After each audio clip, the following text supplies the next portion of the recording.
Melakukan dengan kejujuran. Ada ungkapan yang baik bahwa, bila kita bebas melakukan apa yang kita sukai untuk diri sendiri, itulah kejujuran.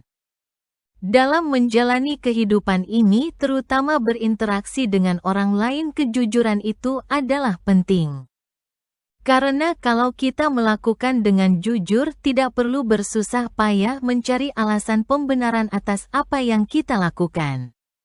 Di samping itu, bila kita sudah biasa berkata atau melakukan dengan jujur, akan menambah kepercayaan dari orang lain. Bila sering berlaku tidak jujur, suatu saat melakukan kejujuran, orang akan selalu ragu apa yang diperbuat.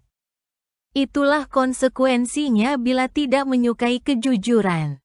Memilih kejujuran, setiap tindakan akan menikmati apa yang kita lakukan dengan bahagia dan menyenangkan. Hal ini juga dapat menumbuhkan kesejahteraan mental kita karena tidak ada yang memaksa kita amat bebas. Di sini dapat juga meningkatkan motivasi hidup serta selalu optimis. Ini semua mengarah kepada menjalani hidup yang bermakna sebagai tujuan akhir. Mencapai tujuan ini tidak begitu mudah, banyak lika-likunya yang rumit, walaupun demikian nikmatilah prosesnya. Tidak terfokus pada hasil akhirnya.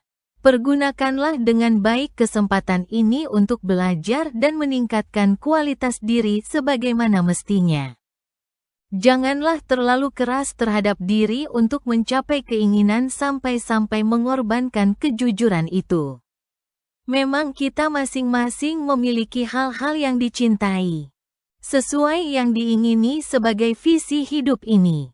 Mungkin beberapa orang tidak merasakan sama seperti kita, abaikan saja, yang penting kita senang melakukan sesuai hati nurani yang terdalam. Kelihatannya tidak semua tindakan kita dengan kejujuran perlu dipertimbangkan secara bijak, bila diperlukan terpaksa tidak jujur, seperti keselamatan jiwa atau merugikan kemanusiaan. Keadaan ini erat hubungannya dengan masalah spiritual dan agama.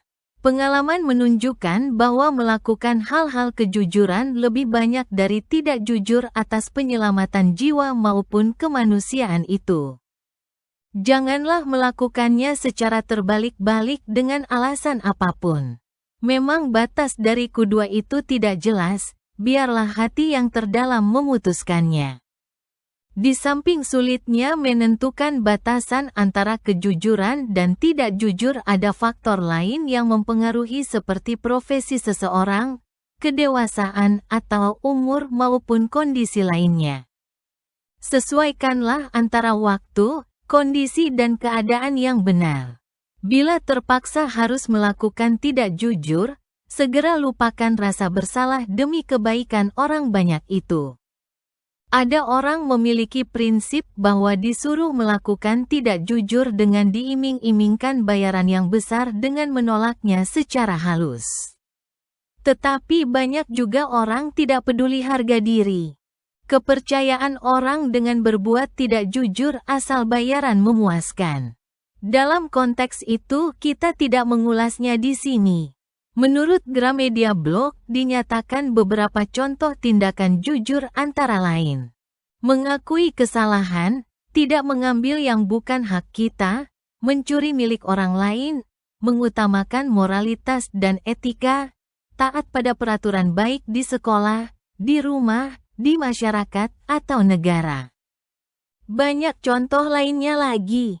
Di samping itu, dalam blog di atas juga diberi beberapa contoh manfaat kejujuran seperti bisa meraih kesuksesan, dipercaya banyak orang, seseorang terhindar dari fitnah, merasakan bebas, damai, dan bahagia. Bila diperinci lebih terperinci, ada lebih banyak lagi, silahkan menambahkan lagi. Jadi sikap jujur perlu dimiliki oleh seseorang sebagai syarat mutlak dalam hubungannya dalam pergaulan di masyarakat maupun dalam suatu negara. Lebih-lebih bagi seseorang yang mengemban amanah publik termasuk para politisi dalam suatu negara. Semoga bermanfaat.